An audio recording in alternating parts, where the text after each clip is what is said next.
Cat के अंदर अगर स्केबीज़ है या तो आम अल्फाज में कहीं ख़ारिश है तो उसको कैसे घर पे आप ट्रीट कर सकते हैं, ये हम आज की वीडियो के अंदर डिस्कस करेंगे। अस्सलाम वालेकुम जी, मेरा नाम है डॉक्टर फुरकान आरिफ और मैं अलियान वेट्स का फाउंडर और सीनियर वेट हूँ। और स्केबीज़ जैसा कि जितने भी कैट ओनर्स हैं उन्होंने कभी ना कभी इस कंडीशन को फेस किया होगा कि उनकी बिल्ली बहुत ज़्यादा अपने आप को ख़ारिश करने लग जाती है और उसके बाल गिरने लग जाते हैं और कैट अनकंफर्टेबल रहती है हर टाइम। तो ये मोस्ट ऑफ द टाइम जो रीज़न होता है इसके पीछे, वो स्केबीज़ एक छोटा सा कीड़ा होता है जो स्किन के अंदर रहता है। आम आँख से वो नज़र नहीं आता, सिर्फ माइक्रोस्कोपिक होता है। तो सिर्फ माइक्रोस्कोप से ही उसको देखा जा सकता है। इसके लिए, इसके ट्रीटमेंट के लिए आपके पास कुछ चीज़ें जो हैं वो होनी चाहिए घर में। सबसे पहले apple cider vinegar, neem oil, aloe vera, Dermovate and कॉर्डवेट। अब ये सारी चीज़ें आपके पास आ गई। अब इनको यूज़ करने का तरीका वन बाय वन देख लेते हैं। सबसे पहले एप्पल साइडर विनेगर को हम देख लें। उसको आपने पिलाना नहीं है, सिर्फ स्किन के ऊपर अप्लाई करना है। अप्लाई करने का तरीका क्या होगा कि आप एक छोटी स्प्रे की बोतल ले लें, उसमें आधा जो है एप्पल साइडर विनेगर डालें, आधा जो है पानी डालें। उसको डाइल्यूट करके जिस एरिया के ऊपर स्केबीज़ है या जिस एरिया पे ज़्यादा मसला है वहाँ स्प्रे कर सकते हैं। मोस्टली ये सारी चीज़ें जितनी भी हैं ये सेफ़ होती हैं, बट मेक श्योर करें कि जब भी आप ये सारा ट्रीटमेंट करें कैट को ई कॉलर पहना के रखें ताकि वो अपने आप को लीक नहीं करे या इस तरह की कोई टॉक्सिसिटी ना हो जाए। क्योंकि होम रेमेडीज़ होती हैं ये सिर्फ एक हिट एंड ट्रायल बेसिस पे होते हैं, इनके साइंटिफिकली प्रूवन नहीं होते हैं। समटाइम ये काम कर जाती हैं, समटाइम नहीं करती। तो ये जब भी आपने ट्रीटमेंट करना है तो ये सारी चीज़ें या रिस्क अपने जहन में रखना होता है। तो ई कॉलर जब भी आपने इस तरह की कोई चीज़ लगानी है तो ई कॉलर आपने लाजमी लगाना है। उसके बाद नीम ऑयल की बात करें तो जो नीम जो ऑयल है वो आपने बहुत ज़्यादा जो है वो यूज़ नहीं करना, उसको डाइल्यूट करके किसी ऑयल के साथ आप लगा सकते हैं। फॉर एग्जांपल आपने 2 से 3 ड्रॉप्स जो नीम ऑयल के कोकोनट ऑयल के अंदर मिक्स करने हैं और जो एक मिक्सचर बनेगा वो उस एरिया के ऊपर जहाँ पे स्केबीज हुई हुई है आप फिंगर से या किसी चीज़ से, ब्रश वगैरह से वहाँ लगा सकते हैं। अगेन आपने एक ई कॉलर कैट को लगा के रखना जब भी आप ट्रीटमेंट करें।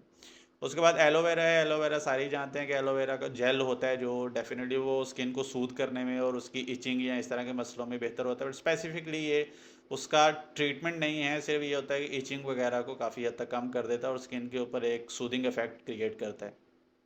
उसके बाद डर्मोवेट एक होम्योपैथिक ड्रॉप्स हैं, बेस्ट ड्रॉप्स हैं मेरी नज़र में कैट के अंदर इचिंग या किसी भी तरह का जो ट्रीटमेंट होता है स्किन का, फंगस इचिंग हो या कोई भी ड्राई स्किन है या बाल गिर रहे हैं, उसको ट्रीट करने के लिए बेस्ट ड्रॉप है। अब इसको यूज़ करने का तरीका अगर हम देखें, अगर तो आपकी कैट को माइल्ड जो है इशू है, थोड़ी बहुत खारिश करती है, अगर आपको डाउट है अभी स्टार्ट हो रहा है, तो आप इसके 5 कतरे सुबह 5 कतरे शाम पानी के अंदर मिक्स करके सुबह शाम देंगे। बट मेक श्योर करना है कि इसको सिर्फ पानी के अंदर ही मिक्स करें, खाने में मिक्स ना करें और डायरेक्ट कैट के मुंह में ना डालें, क्योंकि कड़वे होते हैं और कैट के मुंह में जब आप डालेंगे डायरेक्ट तो बहुत ज़्यादा वो इरिटेशन कॉज करेंगे और मुंह से झाग वगैरह निकाल सकती है। होता कुछ नहीं है, बट कैट उसको पसंद नहीं करती है इसके टेस्ट को। अगर तो इन्फेक्शन ज़्यादा है या सीवियरिटी ज़्यादा है तो आप उसको 3 से 4 टाइम या 5 टाइम भी दिन में आप 5 5 कतरे उसको पिला सकते हैं। जब आपने 5 कतरे पानी के अंदर डाल दिए, आपने तो जब तक नेक्स्ट आपने डालना है तो पहला पानी वेस्ट करके दोबारा पानी डालना है और उसमें आपने दोबारा पानी में ये कतरे डालने हैं। उसके बाद जो लास्ट इंपॉर्टेंट चीज़ आ जाती है वो है कॉर्डवेट। कॉर्डवेट बेसिकली एक फ़िश ऑयल है। ये पेट्स के स्पेसिफिकली पेट्स की नीड के अकॉर्डिंगली डिज़ाइन किया गया। अब इसको यूज़ करने का तरीका क्या होता है कि कैट के वेट के हिसाब से होता है।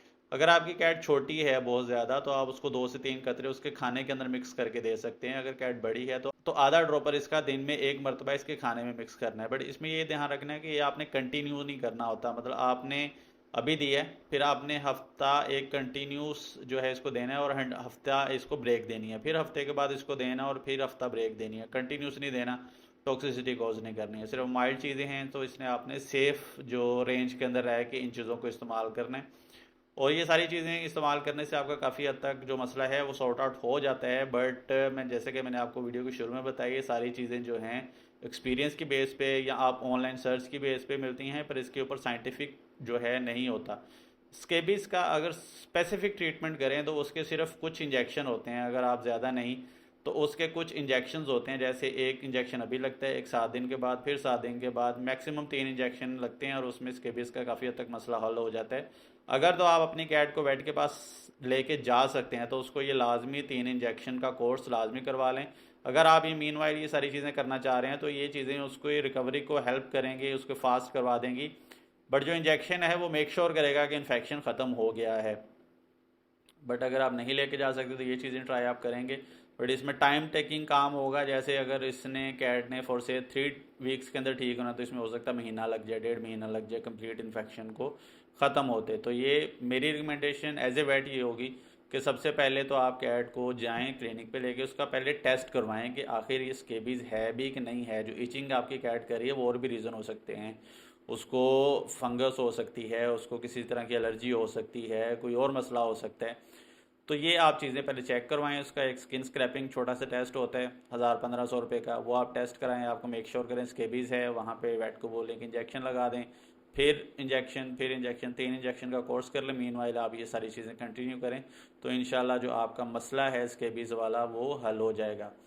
अगर आप इस टॉपिक के रिलेटेड कोई भी क्वेश्चन पूछना चाह रहे हैं तो आप कमेंट बॉक्स में कमेंट कर सकते हैं। एज सुन एज पॉसिबल मैं रिप्लाई करने की कोशिश करूंगा। और अगर आपने ये ट्रीटमेंट यूज़ किया है, आप अपने रिव्यूज़ देना चाह रहे हैं, तो वो भी आप कमेंट बॉक्स में दे सकते हैं, ताकि जो फ्यूचर में लोग ये वीडियो देख के या ये इस तरह का ट्रीटमेंट घर में करना चाहें तो उनके लिए आसानी रहे, या उनका आपका एक्सपीरियंस कैसा वो ज़रूर बताएं। और अगर आप ऑनलाइन कंसल्टेशन हमसे लेना चाह रहे हैं किसी तरह की भी डिज़ीज़ के बारे में, या अपनी कैट का जो केस है वो डिस्कस करना चाह रहे हैं, या सेकंड ओपिनियन लेना चाह रहे हैं, तो आप दिए गए नंबर पे व्हाट्सएप करके ऑनलाइन अपॉइंटमेंट की जो कंसल्टेशन पे करके आप अपॉइंटमेंट बुक कर सकते हैं, जिससे आपको वेट कॉल करके आपके जो जितने भी क्वेश्चन हैं उसके आंसर करेंगे, और इंशाल्लाह आपके जो कैट है या डॉग है उसको ट्रीट करने में हेल्प होगी। Thank you very much. Allah.